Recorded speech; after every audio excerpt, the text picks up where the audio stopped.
سامعین کرام، ہم اپنی زندگی کا جائزہ لیں تو مجموعی اور عمومی زندگی میں ہمیں یہ نظر آتا ہے کہ ہم شریعت کا، دین کا دعویٰ تو کرتے ہیں، لیکن در حقیقت ہم جو معاشرتی رجحانات ہیں ان کا غلبہ ہے، معاشرتی جو ٹرینڈز ہیں کسی بھی حوالے سے، در حقیقت ہم ان کے فالوور ہیں، بجائے اس سے کہ ہم خالص قرآن و سنت کا اتباع اور پیروی کریں، شعوری طور پر یا غیر شعوری طور پر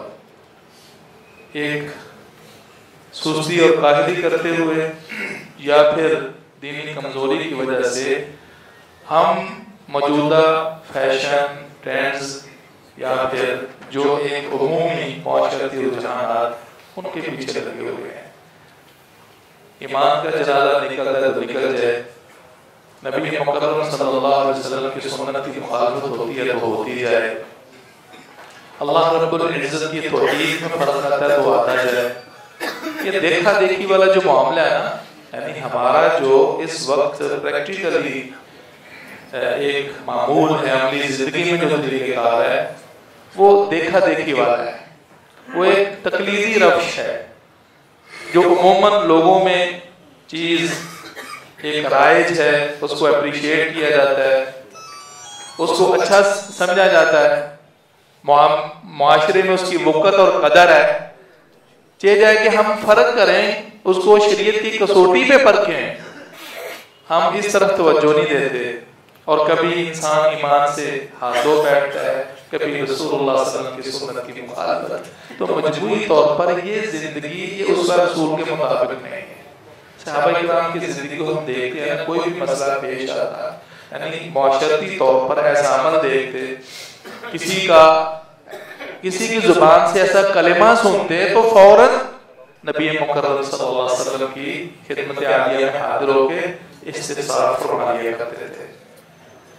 اور کچھ ایسے رجحانات یا اس وقت کے ایک زمانہ جاہلیت سے طریقہ کار تھا، اس میں کبھی ان سے غلطی بھی ہو جاتی نا تو نبی مکرم صلی اللہ علیہ وسلم فوراً مواخذہ نہیں فرماتے تھے بلکہ اصلاح فرماتے تھے۔ جیسے ایک شخص آئے صحابی، ان کا ماشاء اللہ وشئتا،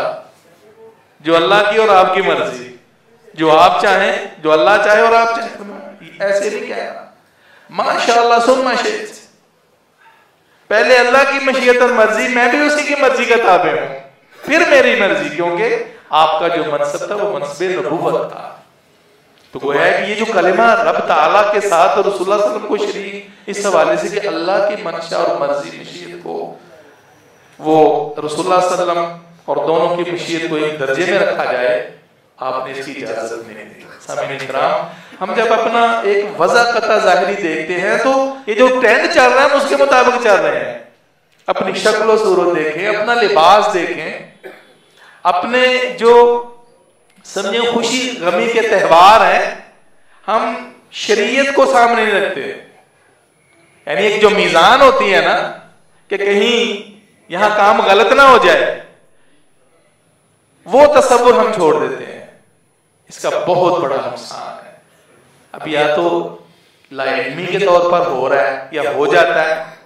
تو پھر اس کی اصلاح کرنی چاہیے، دین سیکھنا چاہیے، قرآن سیکھنا چاہیے، نبی مکرم صلی اللہ علیہ وسلم کی ہر میدان میں سنت کو پرکھیں۔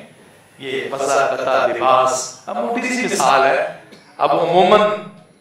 مردوں کے حق میں شلوار ٹخنوں سے نیچے، پینٹ ہے، شرٹ ہے، ٹروزر ہے، اور معاشرے میں اس کو معیوب سمجھا جاتا ہے۔ یہ رجحان ہے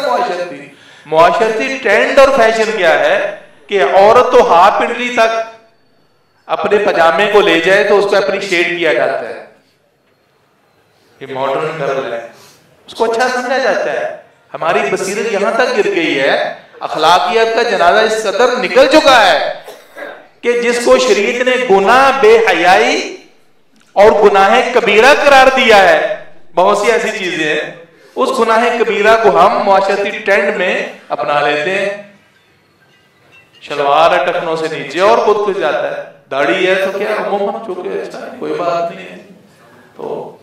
اللہ سبحانہ و تعالیٰ فرماتے ہیں جو کفار ہیں نا، جو ظالم لوگ ہیں، ان کی طرف دلی میلان نہ کرو، ولا ترکنوا الی الذین ظلموا۔ ظلم کیا ہے؟ ہر معاملے میں بے اعتدالی، یعنی ظلم وضع شیء فی غیر محلہ ہی، جو کسی چیز کا حق بنتا ہے آپ اس کا حق اس کو نہ دیں، غلط طور پہ اس کو یوز اور استعمال کریں تو وہ عدل نہیں ہے، وہ ظلم ہے۔ تو جو ظالمین ہیں فرمایا ان کی طرف مت جھکو، پیدا کرو، ورنہ پھر تمہیں آگ چھو لے گی، جہنم کی آگ میں جاؤ گے۔ اللہ سبحانہ و تعالیٰ فرماتے ہیں لا يتخذ المؤمنون الکافرین اولیاء، یہ مومنوں کو نہیں چاہیے کہ کافروں کو دوست بنائیں، دلی دوست نہ بنائیں۔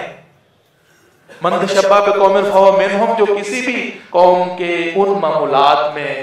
طور طریقوں میں جو کہ غیر شرعی شریعت کے خلاف ہیں، ان جیسا بنتا ہے تو وہ انہی میں شمار ہوگا۔ اگر کافر جہنم میں جا رہا ہے نا، اگر وہ اللہ کے ساتھ ایمان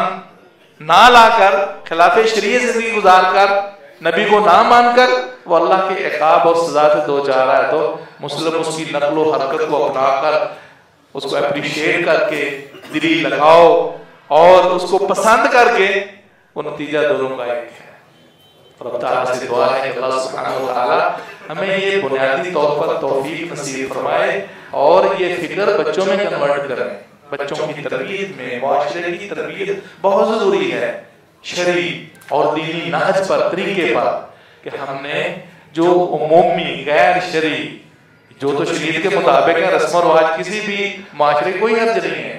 لیکن پرابلم کیا ہے کہ عموماً غالب طور پر جو معاشرتی رجحانات ہے، فیشنز ہیں، جو ایک ٹرینڈ چل رہا ہے، ہم اسی کے پیچھے چلتے ہیں، چیز ہے کہ ہم شریعت کو دیکھیں۔ یہ بہت بڑا جرم ہے۔ اللہ رب العزت ہمیں اس قسم کے اپنے بارے میں بھی اور اولاد کی تربیت کے بارے میں بھی ہمیں اس مداحنت اور تساہل سے محفوظ فرمائے۔ سبحان اللہ۔